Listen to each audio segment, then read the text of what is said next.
और वो जो देख रहा है वो है मंगुराहा गेस्ट हाउस और जंगल विभाग का जो कार्यालय है या उनका आवास है। और ये हो गया आपको पंडई नदी, नेपाल से आती है और एक जंगल से भी नदी निकल कर वहाँ पर मिलती है। उसको मैं थोड़ा सा जूम करके दिखा रहा हूँ।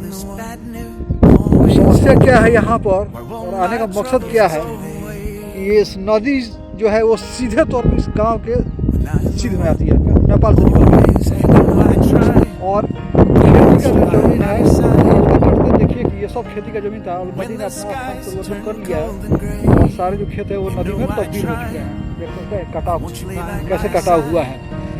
और पास ही में मंगुराहा गाँव जो हो गया या ये जो जंगल विभाग का गेस्ट हाउस या आवास इत्यादि है।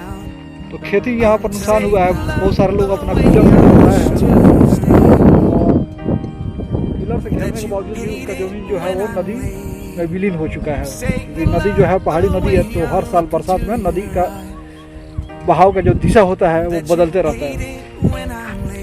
अब इसी सिलसिले में हम आए हैं यहाँ के कुछ ग्रामीण लोगों से मिलने जो हमको बुलाए हैं और अपनी समस्या है और क्या समाधान है उसका भी सुझाव ये लोग बताएंगे। नमस्कार, मैं हूँ रविंद्र और आप देख रहे हो भारत नंबर 1। अभी हम हैं पश्चिमी चंपारण जिले के प्रसिद्ध भितिहरवा आश्रम। ये उसी का क्षेत्र रहता है। चूँकि भितिहरवा आश्रम में इसलिए जिक्र किया हूँ कि भितिहरवा आश्रम के बारे में बताने की जरूरत नहीं है और वो गांधी जी का आश्रम था। उन्होंने यहाँ के नील की खेती करने वाले किसान थे, ऊपर अंग्रेज जुल्म करते थे। अंग्रेज लाट साहब जो अत्याचार करते थे कि नील की खेती करो और लगान जो वसूला जाता था बहुत बेरहमी से। तो भितिहरवा वहीं प्रसिद्ध हुआ। तो उसी के प्रभाव क्षेत्र में ये आता है और उसी से जिक्र होता है और बहुत ही नज़दीक है मंगुराहा जो यहाँ से नेपाल का पहाड़ और जंगल से हो जाता है। बहुत ही जगह है और यहाँ के लोग इतना महत्वपूर्ण जगह होने के बावजूद, इसीलिए मैं भितिहरवा का बार बार जिक्र किया हूँ कि कहाँ से प्राथमिकता रहता विकास के मामले में या और भी कई तरह की बातें हैं। जंगल के जानवर से भी खेती, जंगल के जानवर से तो आए दिन हादसे होते रहता है। क्योंकि बाघों की संख्या जो है बताते हैं जंगल विभाग वाले की बहुत ज़्यादा बढ़ गया है और आए दिन हादसे कुछ ना कुछ मतलब कई सारे गाँव में हादसे हो रहे हैं। गाय और सुअर सब फसल नुकसान और जंगल में चूँकि तार काटी से घेराबंदी नहीं है तो नीलगाय आएंगे, वहाँ से भालू निकलेंगे और भी जानवर सुअर निकलते हैं और खेती को चौपट कर देता है, खासकर गन्ने की खेती को, मकई की खेती को। लेकिन असली समस्या क्या है वो है जो हमारे साथ भाई साहब हैं, ये बताएंगे। क्या नाम हुआ सर आपका? हमारा शिव कुमार। शिव कुमार जी, हमारे चैनल आपका स्वागत है। आप यहीं के निवासी हैं? हाँ। और आपका क्या नाम हुआ? मेरा नाम श्रवण पासवान है। अच्छा श्रवण जी, आप हमारे चैनल बहुत बहुत स्वागत है। आपका क्या नाम हुआ? मथुरा पड़ी। मथुरा पड़ी। आपका जी? आप लोग सब यहीं के हैं? क्या समस्या है आप लोगों को जंगल जानवर के अलावा और भी? समस्या देखिए, भादों के महीना में, जब सावन भादों के महीना में नदी पानी आता है, तूफान पानी आता है, किसी का घर, किसी का खेती, सब फसल का भी नुकसान करता है। और उससे भी ज़्यादा पानी आता है तो गांव के गांव मतलब ये क्षति करता है। हर दफी पानी आता है, कभी ज़्यादा कभी कम। जैसे बरसात हुआ वैसे। पहाड़ी नदी है तो पानी, पहाड़ी नदी है तो मान के चलिए कि कोई कंट्रोलिंग पानी थोड़ी है। कभी तूफान आएगा कभी कम आएगा। और दूसरा चीज़ है, हम लोग गरीब आदमी कोई मुंडा बटाई खेती करते हैं तो खेती जो है, जो गन्ना है, चाहे मक्का का खेत है, चाहे धान का फसल है, चाहे यहाँ का दलहन का कोई चीज़ नहीं होता है। कोई चीज़ दलहन का नहीं होता है। इससे आदमी आता है। बताइए कि दो तरफा मार, एक तो जंगली जानवर आके खा पका जाएंगे। हाँ। और दूसरा क्या है कि पहाड़ी नदी है, ऊंचाई से आ रहा है पंडई नदी, और उसका धारा में जो होता है वेग होता है और वही समस्या है जो ये भाई साहब बताया है या मैं जिक्र किया हूँ। तो इसके लिए आप लोगों ने आवाज़ उठाया था कभी? नहीं, अभी तक तो नहीं। आज ही शुरू हुआ है? नहीं, आवाज़ उठाए हैं। आवाज़ उठाए हैं लेकिन कोई नहीं सुनता है। अच्छा, कोई नहीं सुनता है। ये आवाज़ जो है ये सिर्फ मंगुराहा तक रह जाता है। इससे आगे जाएगा जब ना कोई सुनेगा, कोई देखेगा। हम लोग सरकार से यही कहना चाहेंगे कि कृपा कर यहाँ आके थोड़ा सा जांच उच करवाया जाए। इस नदी से बहुत परेशान है हमारे इस क्षेत्र के लोग।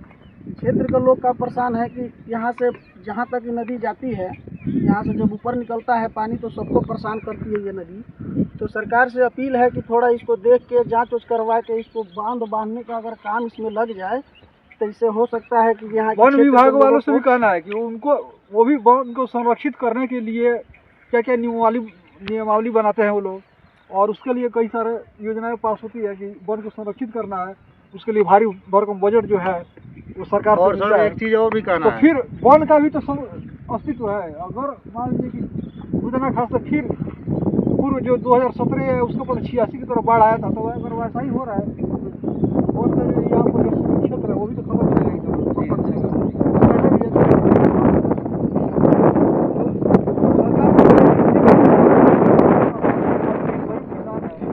बटाई पर ये लोग खेती करता है। इस क्षेत्र में डेवलपमेंट नहीं हुआ है।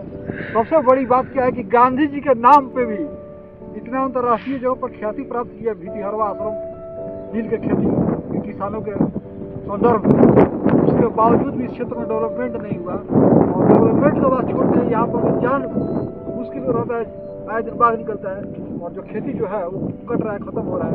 तो गरीब जो किसान है वो क्या खाएंगे, क्या बचाएंगे और क्या उनका अस्तित्व ही रहा है। चौतरफा पार झेल रहे हैं। और तो और घर में के खाना बनाया हुआ नहीं बच रहा है, क्यों? बना हुआ खाना भी थोड़ा सा आप दरवाजे में गए बंदर आके खा लेगा, बंदर तसली लेकर के भाग जाएगा। आपको साग सब्जी बाजार से लेंगे, दाल कुछ मिल जाएंगे, जो चीज़ मतलब बाजार मार्केट से लाएंगे वो भी नहीं बच रहा बताइए है। कि कितना यहाँ के जो निवासी है कितनी समस्याओं से झेल रहा है। चौतरफा मार आप लोग झेल रहे हैं। जी सर, खेती घर चौतरफा में से भी है, खेत में गए काम करने के लिए तो बाघ का आए दिन का हमला, उसका डर, उसके अलावा जंगली जो बंदर जो हुए वो जैसा कि भाई साहब बता रहे हैं कि जाते हैं तो उत्पात मचाते हैं, वो भी मुश्किल। तो ये तो सारे मामला किसके अधीन है? तो सरकार के अधीन है। सरकार के नुमाइंदे कौन है? तो यहाँ के जो जनप्रतिनिधि हुए, विधायक हुए, सांसद हुए, उन्हीं का अधीन है। तो इस समस्या का वो लोग निदान करें। और सबसे बड़ी बात है कि आपको वोटर बन जाता है और जान भी चली जाए, भोजन भी ना मिले और खेती भी खत्म हो जाए। एक तो खेत का जो फसल लगा है उसको नीलगाय आके ख़त्म कर देते हैं और जो बचा खुचा है वो बाढ़ से खत्म होता है। तो समस्या ही समस्या है। पर्व त्योहार में फल मूल कोई चीज़ लिया कर रखिएगा, नहीं ऐसी करिएगा तो वो भी लेके भाग जाएगा। हाँ, हर चीज़ से नुकसान है। उससे केंद्र में आप ही की सरकार है, राज्य में आपका ही सरकार है। यहाँ के जो भी छोटे बड़े जनप्रतिनिधि है सब वो आप ही की पार्टी से हैं। तो इनकी समस्या को ज़रा गंभीरता से सुनी जाए और निदान निकाली जाए। ये नहीं है कि बात खत्म हो गया, वोटर है ना आप ही के, इन्हीं के वोट के बदौलत आप लोगों का सीमांचल तक या दूर तक का सरकार बनेगी। यही सुरक्षित नहीं रहेंगे, यही इनका कृषि जो है वो संरक्षित नहीं रहेगा तो फिर कैसे काम चलेगा? मुझे कहना यही है कि सबसे बड़ी है बात यहाँ पर बांध की। बांध बन जाएगा तो एक समस्या तो तुरंत अविलंब दूर हो जाएगा कि कृषि जो है यहाँ का बच जाएगा। जिसके कृषि से इन लोगों का जीविकोपार्जन चलता है, पेट में अन्न जाता है, वो भी किसी तरह। तो कम से कम बांध अविलंब बनाया जाए। और सुनने में ये आया है कि केंद्र सरकार जो है गांव और कृषि बचाने के लिए बांध बनवाने में अच्छा खासा बजट खर्च कर रही है। अब देखना है कि हमारे जनप्रतिनिधि जो है हमारे समाचार को देख के वो कितना जागरूक होते हैं और बंगुराहा गाँव को बचाने के लिए, आगे कृषि बचाने के लिए बांध का काम अविलंब लगवा दें। क्योंकि पहाड़ी नदी है, कब यहाँ पर फिर 2017 के जैसा बाढ़ आ जाए और एक बहुत बड़ा भूभाग जो है वो नदी में तब्दील हो जाए। जी धन्यवाद।